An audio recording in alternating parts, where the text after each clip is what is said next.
The morning light filtered through the blinds, scattering streaks of pale gold across the living room. Adam stared at the forgotten handbag sitting on the kitchen counter, an unusual sight in their meticulously organized home. Emily had always been vigilant about keeping her belongings close, especially her bag. But today she had rushed off to work, leaving it behind in a rare moment of carelessness. Standing on the threshold of her living room, she then registered in the morning light that the house was empty. Adam's instincts flared, a faint ripple of unease in an otherwise still day. He hesitated for a moment before approaching the bag. "What am I even looking for?" he muttered under his breath. A part of him felt ridiculous, like an intruder in his own life. But another part, the part that had been picking up on Emily's late nights and unexplained absences, couldn't let it go. With a steadying breath, he unzipped the bag. At first glance, there was nothing unusual. Her wallet, a compact, a pair of sunglasses. Then he noticed a small, sleek device tucked into an inside pocket, its presence oddly conspicuous.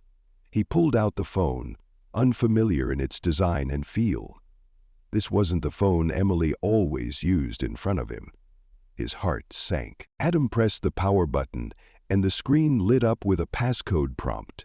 He stared at it for a moment before typing in their anniversary date.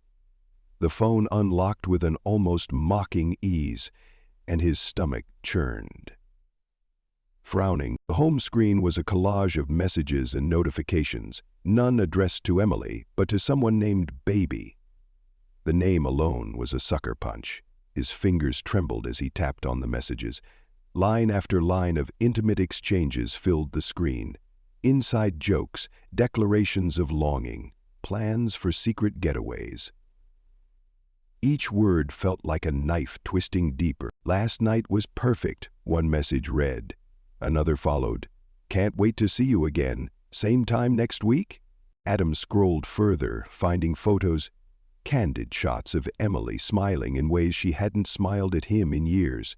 There were images of her and another man, a stranger, with a cocky grin and an arm possessively slung around her shoulders.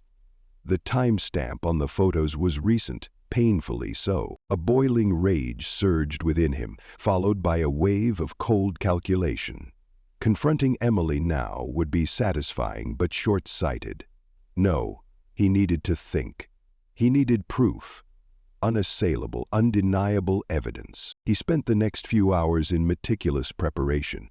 Adam took screenshots of every damning text, every compromising photo. He downloaded apps to clone the phone's data and sent the files to a secure folder on his laptop. By the time he was done, his hands were steady, his mind clear. As he slid the phone back into Emily's bag, Adam realized that this wasn't just about confronting her. This was about taking control. She had played her game in the shadows, but he would drag everything into the light. When Emily returned home that evening, she kissed him on the cheek, her smile radiant, her laughter warm. It was the same smile she had likely given her lover. Adam returned the gesture, his face a mask of calm. Inside, he was already planning her downfall. Adam spent the next few days meticulously gathering evidence. Every moment that Emily wasn't home became an opportunity for him to dig deeper, piecing together the truth that she had so carefully hidden. The more he unearthed, the more it became clear that this was no impulsive mistake.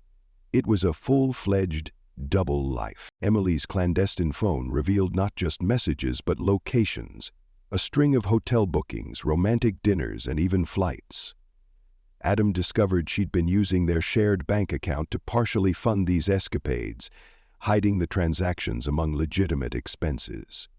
The betrayal stung deeper with each discovery. This wasn't a lapse of judgment. It was premeditated deceit. On one particularly quiet evening, while Emily was working late again, or so she claimed, Adam delved into her patterns. Using a tracking app he had discreetly installed on the hidden phone, he pinpointed her exact location. The app showed her at a boutique hotel downtown, one he hadn't heard her mention in years. He felt a sick twist in his stomach, but fought back the urge to storm down there. Anger was his enemy right now. Patience was his ally. Instead of reacting emotionally, Adam resolved to keep building his case. That night, he logged into their shared home computer to retrieve past emails and calendar entries. Emily's digital footprint told a story she hadn't shared with him. Canceled dinner dates with Adam aligned perfectly with evenings spent with baby.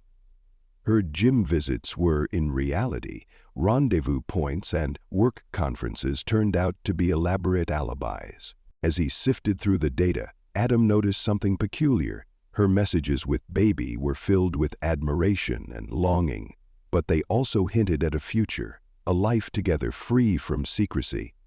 The words, "after I handle things," appeared multiple times. What exactly did she mean by handle things? One email provided the chilling answer. It was a draft, saved in her account, addressed to a divorce attorney. Emily hadn't sent it yet, but the implications were clear. She was planning her exit, and she was plotting to take as much as she could with her. Adam's chest tightened as he read her words, describing him as a controlling, inattentive husband, a man who prioritized his career over his family. She painted herself as the victim, the neglected wife forced into another man's arms for comfort and love. "She's rewriting our life," Adam whispered to himself, his voice thick with disbelief. But instead of despair, he felt a sense of clarity. Emily wasn't just betraying him with another man. She was preparing to dismantle the life they'd built together, brick by brick. If she thought he would be caught off guard, she was gravely mistaken. The next day, Adam reached out to a trusted friend, Peter, a private investigator he had helped out years ago during a legal dispute. Peter was someone who could operate with absolute discretion. Within hours, Peter had set up surveillance on Emily and her lover. He even tapped into public cameras to verify Adam's findings. "She's sloppy," Peter remarked during a brief phone call. "Most people like her get cocky after a while. She's not hiding her tracks as well as she thinks she is." By the end of the week, Adam had everything he needed. Photos of Emily and her lover meeting in hotel lobbies, timestamps of their movements, and even recordings of their intimate conversations. All of it meticulously compiled. The evidence was damning, the kind that would ensure no one would believe her fabricated sob story. Despite the weight of his discoveries, Adam maintained his composure around Emily. He acted as though nothing had changed, keeping up appearances for the sake of his endgame. If she noticed his silence, she chalked it up to his usual, reserved nature. One evening, as they sat on the couch watching a show she had chosen, Emily reached out to hold his hand. "I know I've been busy lately," she said, her voice soft and affectionate. "Thank you for being so understanding." Adam forced a smile, suppressing the urge to confront her. He squeezed her hand lightly, knowing that soon this charade would come to an end. In his mind, he envisioned the moment she would face the full weight of her lies, her betrayal laid bare in front of everyone she valued. The fallout would be swift and unforgiving. Emily had no idea that her life was already unraveling. Adam, with his calm exterior and methodical mind, had set the wheels in motion. All he needed now was the perfect stage to reveal her treachery. The day Adam chose for the confrontation was one Emily would least expect. Her sister Clara was hosting a family dinner, a rare gathering that Emily had helped organize weeks in advance. It was the perfect setting, with friends and relatives present, all of whom held Emily in high regard as a devoted wife and loving partner. Adam planned to use this occasion to reveal her double life in the most undeniable public way. In the days leading up to the dinner, Adam was a portrait of calm precision. He had rehearsed every possible scenario, anticipating Emily's reactions.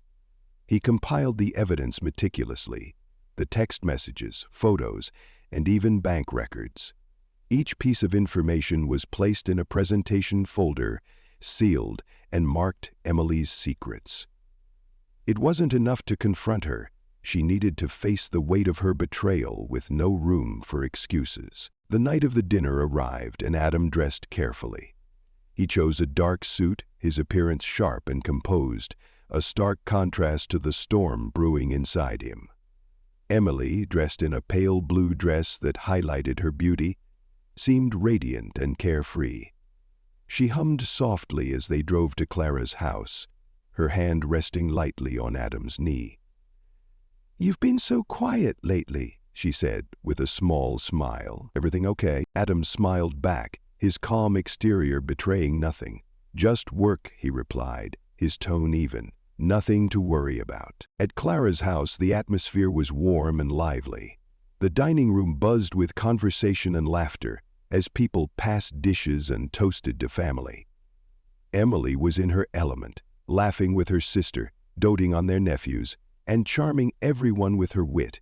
Adam watched her closely, his mind a mix of disbelief and cold resolve. When dinner was nearly finished, Adam cleared his throat, drawing the room's attention.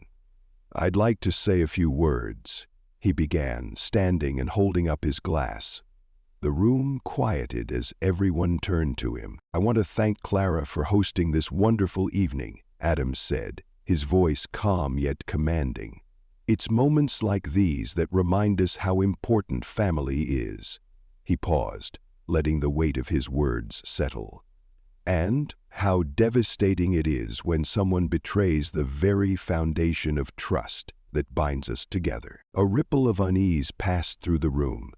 Emily's smile faltered, her eyes narrowing slightly as she looked up at him. "Adam?"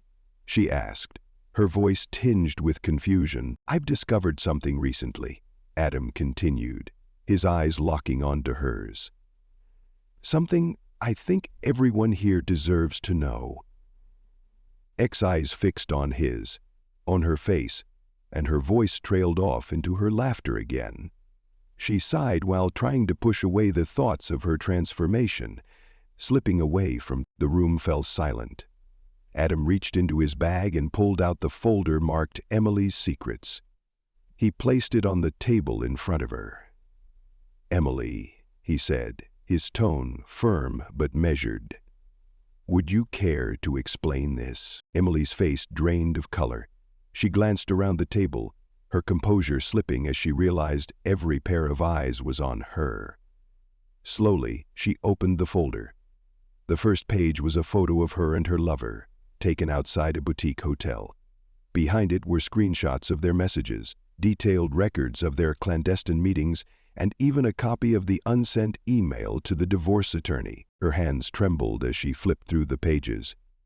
"Adam," she stammered, her voice barely a whisper. This isn't what it looks like." "It's exactly what it looks like," Adam interjected, his voice cutting through her denial. "Every lie you've told, every excuse, every stolen moment, it's all right there." Murmurs spread through the room. Clara looked shocked, her hand covering her mouth. Emily's parents exchanged horrified glances, while her younger brother Liam muttered, "What the hell, Emily?" Emily's lover, a man named Chris, was conspicuously absent from the dinner, a detail that Adam had accounted for. But Adam wasn't done yet. From his bag, he pulled out a USB drive.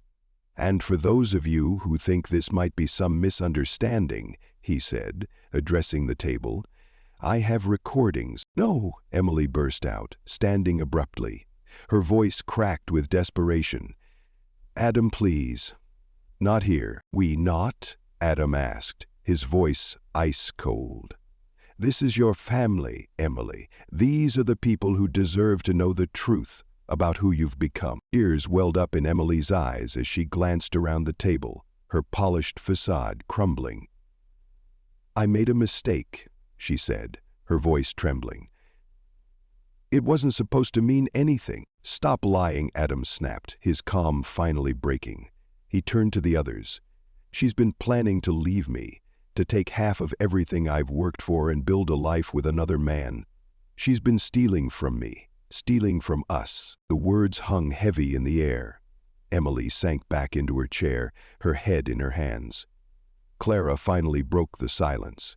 "Emily," "Is this true?" she asked, her voice a mix of disbelief and anger. Emily didn't answer. Her silence was confirmation enough. Adam addressed the room one last time. "I didn't want to do this," he said, his voice heavy with restrained emotion. "But I couldn't let her continue to manipulate and lie to everyone here. I'm filing for divorce, and I'll be making sure she doesn't take another cent from me." The room erupted in whispers and gasps. Emily looked up, her face streaked with tears. "Adam," she pleaded, "please, don't do this. We can fix it." But Adam had made up his mind. Without another word, he picked up his jacket and walked out, leaving Emily to face the wreckage of her double life alone. Outside, the cool night air hit him like a wave. For the first time in months, he felt a sense of relief. The truth was out, and his life, though fractured, was his again. The fallout from the confrontation at Clara's dinner sent shockwaves through Adam and Emily's social circle. What had once seemed like an idyllic marriage was now the scandal everyone whispered about. For Adam, however, this was just the beginning of the aftermath, a time to rebuild, refocus, and reclaim his life from the wreckage Emily had left behind. In the days following the dinner, Adam moved out of the house he and Emily had shared for over a decade. He couldn't stomach the thought of staying under the same roof, where so many of her lies had been spun. He opted for a small, modest apartment closer to work. The space was quiet, almost sterile, but it was a clean slate, and for now, that was exactly what he needed. Adam began taking stock of his life, both emotionally and financially. He sat at his new kitchen table, poring over spreadsheets and statements. Emily's betrayal wasn't confined to the emotional realm. It had spilled over into their finances as well.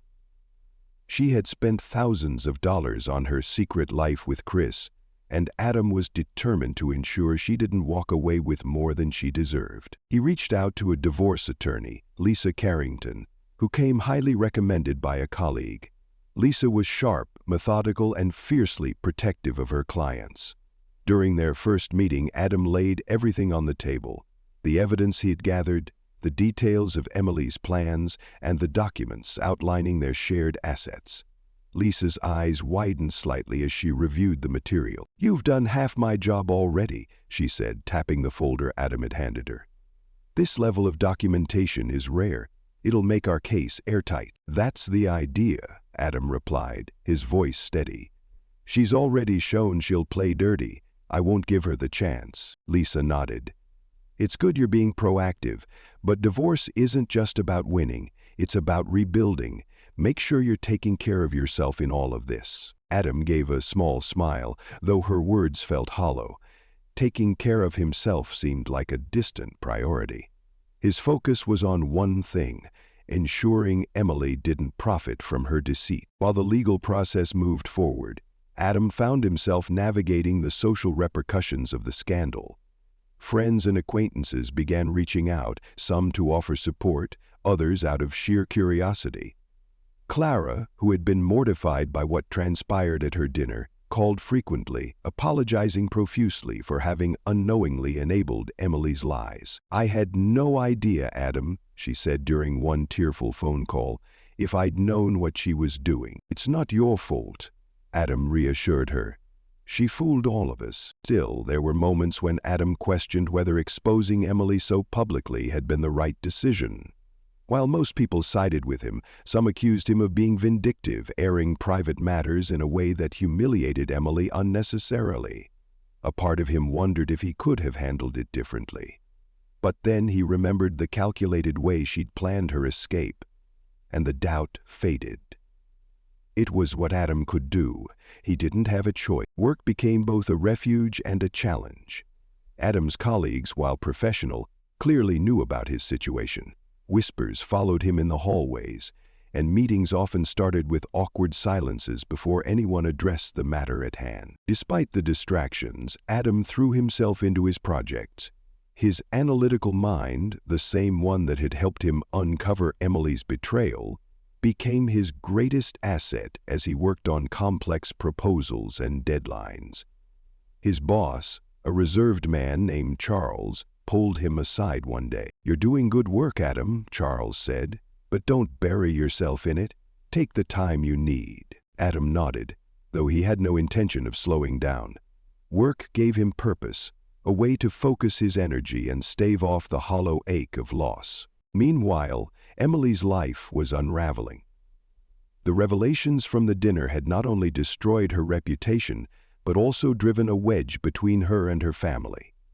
Her parents, once fiercely proud of her, were now distant, struggling to reconcile the daughter they knew with the woman who had deceived her husband so thoroughly.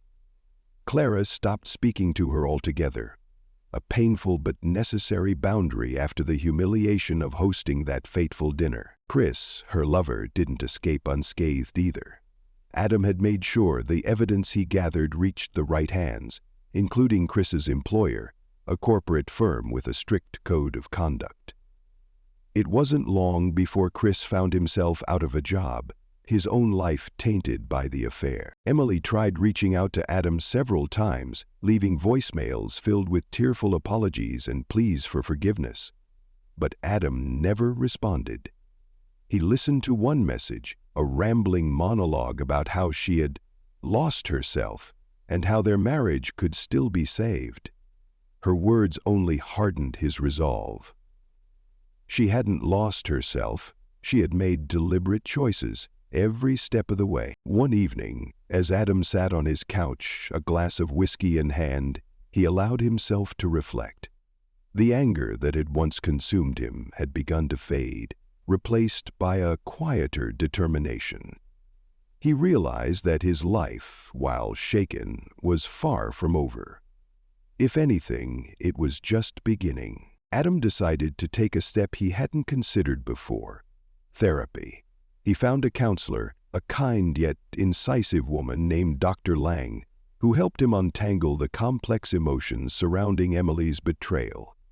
In their sessions, he began to see himself not as a victim, but as someone who had survived something deeply painful and emerged stronger. As weeks turned into months, Adam started to reclaim parts of himself he'd forgotten. He reconnected with old friends, took up cycling, and even joined a local photography class, something he'd always wanted to try but had never made time for. Slowly but surely, the pieces of his life began to come together again. Emily had tried to destroy him, but in the end, Adam realized she had only shown him what he was truly capable of. Betrayal had forced him to rebuild, and for that, he was grateful. For the first time in a long while, he felt free. Months had passed since Adam's life had imploded, but the echoes of the betrayal still lingered, not as sharp stabs of pain, but as faint reminders of what he had endured. The divorce was finalized swiftly, thanks to the airtight evidence he had gathered and his attorney's relentless pursuit of justice.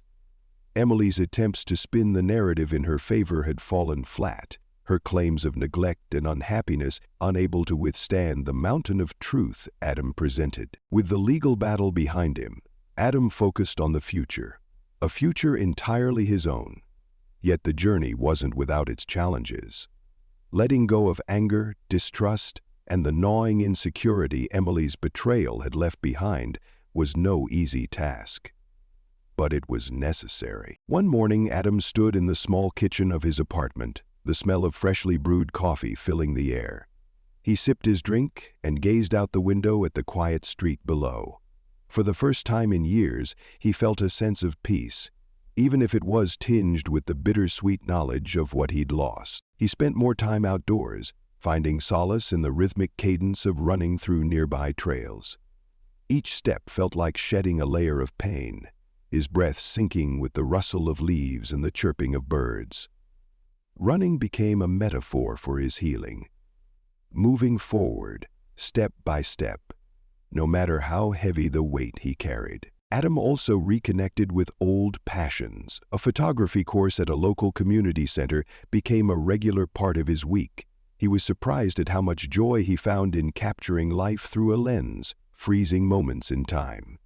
It reminded him that even amid chaos, beauty could still be found if one looked for it. The void Emily had left in Adam's social life didn't stay empty for long. Friends who had distanced themselves during his marriage reached out, offering support and rekindling connections. One of them, Rachel, an old college friend, became a frequent companion. She was a historian with a dry wit and a keen mind, and their conversations ranged from lighthearted banter to deep philosophical debates. So Rachel, who had been through her own divorce years earlier, understood the complexities of rebuilding a life after betrayal. "It doesn't define you, Adam," she said one evening over dinner. "It's a part of your story, yes, but it's not the whole book." Her words stayed with him. Slowly, Adam began to see his ordeal not as an ending, but as a beginning. He realized that while Emily's actions had been devastating, they had also freed him from a life built on lies. The future, once a source of anxiety, now held promise. Emily's shadow lingered in subtle ways. There were moments when Adam would catch himself second-guessing people's intentions or wondering if trust could ever be fully rebuilt. But therapy sessions with Dr. Lang helped him navigate these challenges. "Trust isn't about guaranteeing someone won't hurt you," she told him during one session. "It's about being willing to take that risk again, knowing you'll survive if they do." Emily had tried reaching out a few more times after the divorce, her messages vacillating between remorse and anger. "You didn't have to ruin me," one text read. Adam never responded. He realized her words no longer held power over him. His silence wasn't out of bitterness, but out of a recognition that engaging with her would only tether him to a past he had worked so hard to leave behind. Months later, Adam was invited to a colleague's wedding. It was a simple affair, held in a sunlit garden with laughter and music filling the air. As Adam watched the couple exchange vows, he felt a twinge of sadness, but also a glimmer of hope. Love, he realized, wasn't the problem. The problem had been the person he had chosen to trust with it. During the reception, Rachel, who was also attending, nudged him. "Care to dance, or are you going to brood in the corner all night?" she teased. Adam chuckled and followed her to the dance floor. The music was lively, and for the first time in a long while, Adam felt carefree. Rachel's presence became a comfort in his life, though neither of them rushed to define their connection. For now, it was enough to enjoy each other's company, to laugh, and to remember that not all relationships end in betrayal. By the time Adam returned to his apartment that evening, he felt something he hadn't experienced in a long time: gratitude. Not for the pain, but for the lessons it had taught him. Emily's betrayal had shattered him, but it had also forced him to reevaluate his life, to rediscover his strength, and to prioritize his own happiness. Adam stood by the window, the city lights twinkling in the distance. He raised a glass of wine to himself, a quiet toast to survival, growth, and the promise of better days ahead. Betrayal might have been the storm that upended his life, but Adam had learned to weather it, and now the horizon was clear.